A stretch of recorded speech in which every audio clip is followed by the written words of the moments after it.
Hi, I'm Dr. Amy Robbins, and welcome to Life, Death, and the Space Between podcast. I'm a licensed clinical psychologist and medium, and here we explore life, death, consciousness, and what it all means. Today, I have psychologist Rachel Harris on the show. Rachel is the author of Listening to Ayahuasca, New Hope for Depression, Addiction, PTSD, and Anxiety. She was in private practice for 35 years, working with people interested in psychospiritual development. During a decade working in research, Rachel received a National Institutes of Health New Investigators Award and published more than 40 scientific studies in peer-reviewed journals. She has also consulted to Fortune 500 companies and the United Nations. In 2005, Rachel traveled to a retreat center in Costa Rica and serendipitously found herself with the opportunity to drink ayahuasca with Ecuadorian shamans. The morning after her first ceremony, Rachel began asking questions about the therapeutic potential of this medicine. She conducted a 3-year research project with Lee Gurel, PhD, that resulted in a study of ayahuasca use in North America, published in the Journal of Psychoactive Drugs. Today, I welcome Rachel to the show. Welcome. Thank you, Amy. I'm glad to be here. I'm so glad to have you, as you know, because we talked a little before. But I wanted to start with a part of your book that was so true and really, I think, pertained obviously to your work and also to the work that I think of this podcast as. So I wanted to start there before we kind of jump into everything else. So the quote from your book is, "We have a surprising percentage of individuals who experience unusual states of consciousness, often out of the blue, with no context, no preparation, little understanding, and often accompanied by fear of going crazy or being seen as going crazy, because we don't openly acknowledge or value these kinds of spontaneous spiritual experiences outside religious institutions. People don't know how to talk about them. Isolation and silence makes it more difficult to integrate these experiences. The irony is almost half of Americans would totally understand." So I just think that's so powerful, and I'm curious to hear your thoughts on kind of that statement in its own right, because I know you've really dug into these mystical, spiritual, psychospiritual experiences. Well, let me start with the statistics. When I say almost half of Americans have had this kind of experience, I'm really citing the Pew polls and the Gallup poll. Excuse me. And the question they asked was, and they do a statistical sampling of the whole population, and they asked something like, have you had a mystical or religious spiritual experience, something like that changed your life? It was some version of that question. And what's fascinating to me is in 1970, maybe 20% of the population said yes. But in the early 2000s, 2003, something like that, it was like 49%. It was almost half the population had some kind of experience that they would call mystical or religious or spiritual that had a major impact in their life. But this is not what we talk about. And so nobody's sharing these, so they have not become the norm. And so by not talking about them, we're not talking about what happens after that experience. Mm-hmm. So how are you different? How did you change your life? Did you change your life? What difference did it make in your life? And that's what's really interesting. You know, there's a well-known nonfiction author, Barbara Ehrenwald. I'm sorry, that's my phone that's talking to me. Spontaneously. I can't get it to shut up.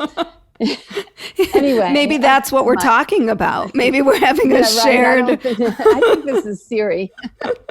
But anyway, it was Barbara Ehrenwald. She wrote Five and Dimed. I mean, she writes about a lot of interesting nonfiction things. Mm-hmm. And she wrote a book, finally, she's like late 60s, early 70s, about her mystical experience, totally spontaneous. And it's extraordinary because she was maybe 17 or 18.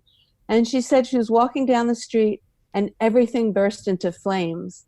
Now that's a mystical experience. Mm-hmm. So what she was seeing was the whole world went up in flames. She never told us all. Imagine being 17, having this kind of extraordinary experience and no place to talk about it. What does this mean? What happened to me? And this is our culture, basically. So it took her 50 years, a half a century, to write about it and sort of, put it out there into the open. And she was very worried about doing so, but she took that giant leap to reveal her own experience. But that's a classical mystical experience. The world burst into flames. Often it's a Catholic one. So I think some of the Catholic saints have had that kind of an experience. Well, so then we have psychedelics that open this experience to many people. So let's start sort of with the basics here because I'm sure some of my listeners have never even heard of what ayahuasca is. Right. Well, ayahuasca is a medicine that's used in the indigenous villages in the Amazon basin. And it's a tea, a concoction that's brewed from two plants. One is the ayahuasca vine, and the other is the chacruna leaves. And chacruna is the bush that's a cousin of the coffee bush. So these are plants that grow spontaneously in the Amazon jungle. And when they're mixed together and they're boiled for like 24 hours, so it's, the vine is hammered and then it's thrown into this big pot and it's boiled for 24 hours. So it's a complicated, long procedure. When you mix the two, there's a chemical reaction that allows the DMT in the chacruna plant to become accessible in the human body. So that's how the DMT, which is dimethyltryptamine, which is the psychedelic element in the tea, that's what yields the visionary experiences, the colors and the shapes and, all the fireworks that people see. And so the question is, well, out of all the plants in the Amazon jungle, you can imagine, how did the indigenous people know to combine these two plants? Mm-hmm. So anthropologists and ethnobotanists have asked that question, and the answer they all get from different tribes at different times is the plants told us. So you can see we're dealing with a totally different reality, totally different culture. Only now are we beginning on the fringes of botany to talk about communication with plants. So the plants told us to mix these two. So that's the answer that they give. And what is the direct translation? What does ayahuasca actually mean? It's the vine of the dead. So it refers to this mixture does open up portals to the other world. So, I as a psychologist, I was very interested in not just what was your experience, but what happened after for you. What impact did your experience have on your life? And many, many people, I don't have an exact percentage, report communication with somebody who's been dead for any number of years, not even just recently dead, could be a couple of decades. And the opportunity for that communication to help resolve issues.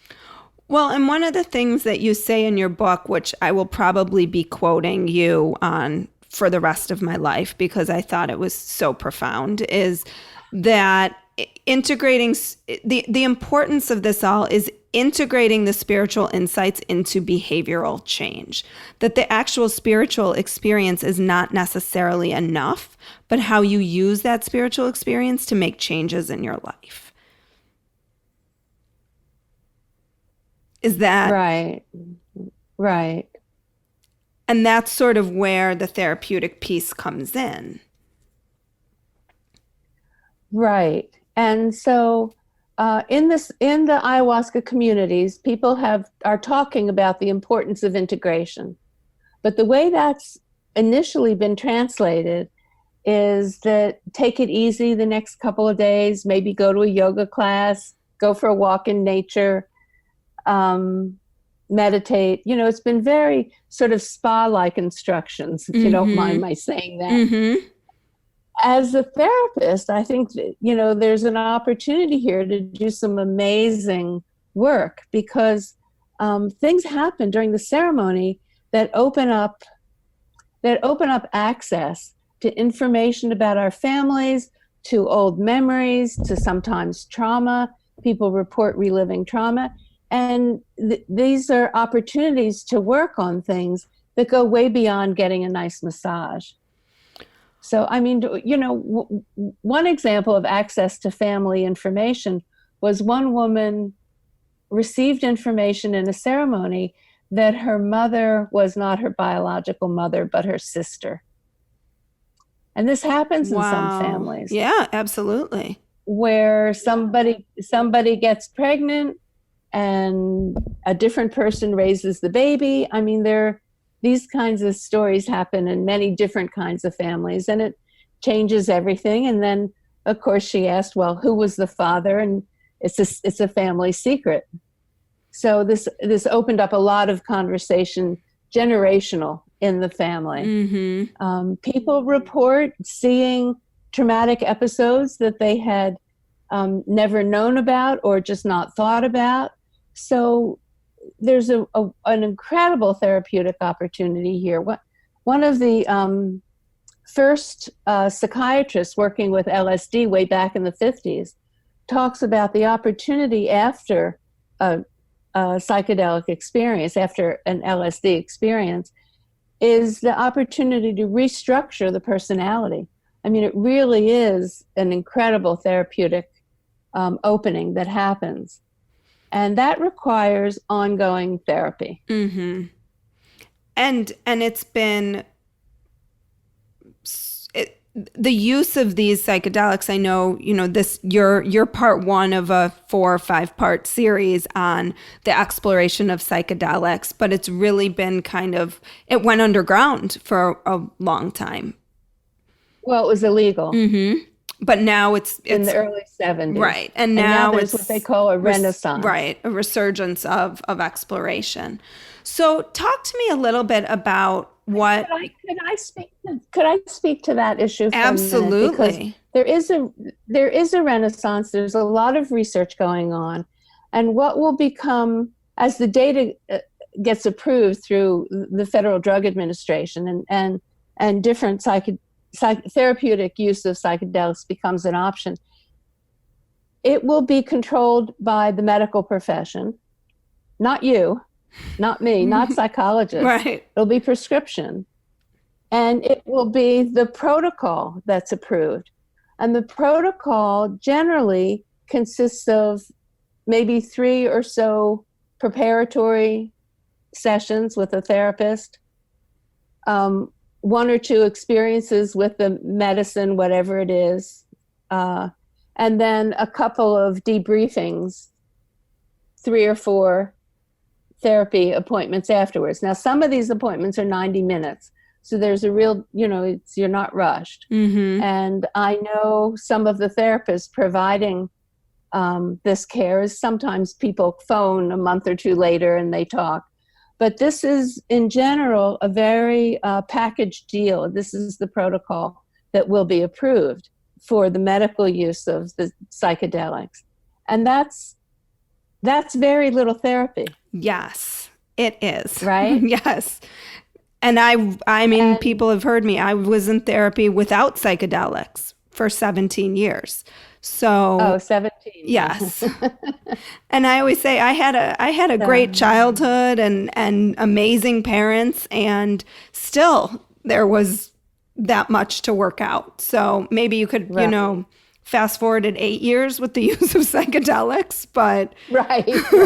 But that's still more than a few sessions before and after. Right. So and the way LSD was used as the first psychedelic, I think, used with therapy in the 50s, it was used in an ongoing way. I mean, people were in ongoing therapy, would have a psychedelic session and continue in therapy, the next day, the next week. It was part of an ongoing process. And I really see that as the best therapeutic use of these experiences. Well, and when you talk about ayahuasca in your book, you're pretty specific about there's a ceremony that occurs that is very purposeful and intentional, and that for you and for many others, you talk about grandmother ayahuasca. Who is she? Well, that's quite a mystery, isn't it? And it's really outside our Western cultural education. The ceremonies are sacred, so they're done in a sacred, intentional manner, and with someone who is very well trained.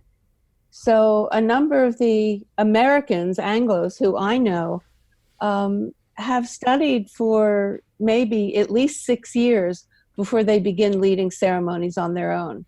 So this is quite a long time. It's quite a philosophical, I mean, these people have committed their lives. They've really switched cultures in a way. And so it's not, I ran into someone in New York. I was giving a talk and she came up to me and she said, well, I've had a few ayahuasca experiences, and grandmother ayahuasca, the spirit of the plant, told me that I should be leading ceremonies. And it's like, after a few sessions, well, I've had a brain for a number of decades. Maybe I could do some brain surgery. Mm-hmm. It's like, no, it really is an ongoing process. And I've been interviewing a number of women who have been trained to work with these medicines. And the one thing many of them say is at some point after years of studying with someone, that their mentor would say to them, well, I think you're ready to sing in a ceremony, or you're ready to lead a ceremony. And the women, it's very interesting. They have all said, no, I'm not ready yet. I need another year or so. And then after a year or so, they would then begin. And they would generally lead a ceremony with somebody else, with the experienced shaman. So there was sort of an internship, if you will. After this long apprenticeship, then there's an internship. So I think we in Western culture have to appreciate that there's a long training here, that this is not something that you just start doing. So, nor is it really something. Oh, sorry, go ahead. Well, I was going to try and speak to grandmother ayahuasca, because that is sort of colloquially what people in the North American ayahuasca community have used that term to refer to the spirit of the plant. Jeremy Narby doesn't like that. He wrote The Cosmic Serpent. So he says the spirit of ayahuasca is a snake.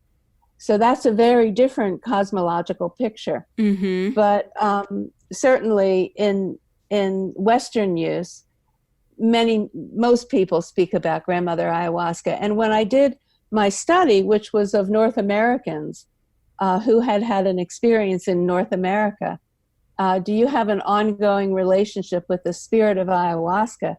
3/4 of the people said yes.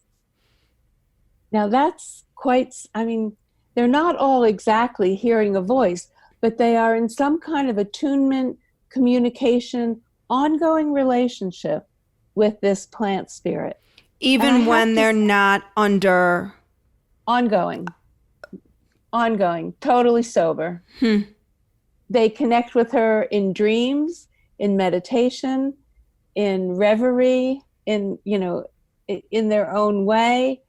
And some of them are actually hearing voices, so that are external, but not really psychotic, right? A Western way of talking about this. Yeah, because we would say that's psychotic. That's psychotic, right? I mean, the traditional therapeutic. Well, actually, the distinction is: are the voices driving you crazy? Mm-hmm. That's psychotic when they're torturing you. But these voices are actually kind of therapeutic and supportive. And so that's a different category. So even hearing an external voice doesn't qualify for psychosis, because usually it's a therapeutic voice and people recognize it as such.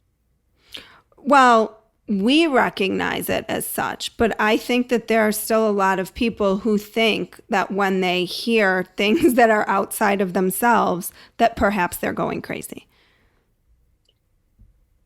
Some people would. There's enough support in the circles and the community of people who are experienced with ayahuasca that people are not concerned that they're going crazy. They understand it. So what is the mechanism by which it works? Like you mentioned DMT. Well, that's the element in the mixture that's psychedelic. This is the $1 million question. This is the key therapeutic question that I don't have an answer for. And it is the question that I keep asking. And there are different theories. And the person asking the in-depth question is Robin Carhart Harris, a British researcher.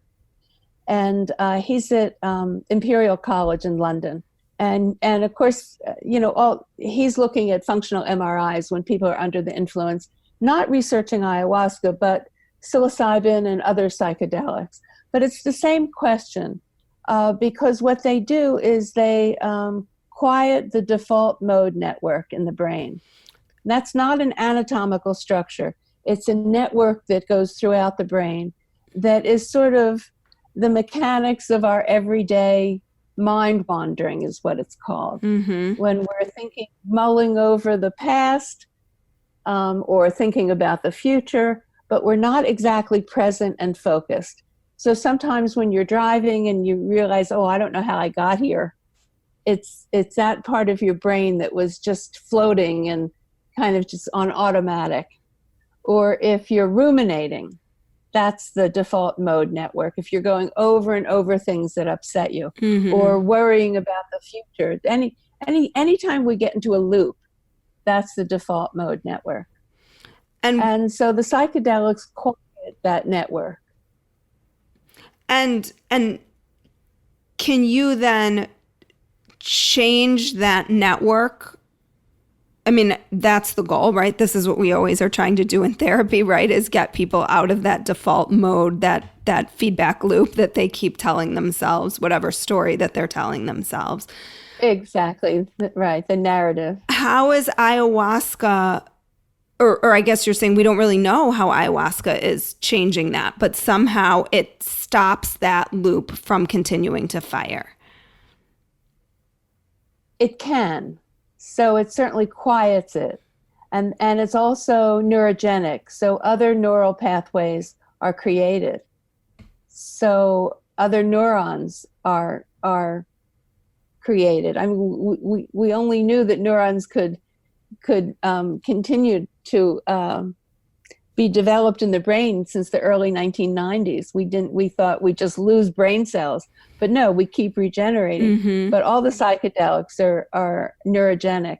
So new brain cells are coming online and new patterns, new pathways can be developed and then reinforced. And that's what the process of therapy is about.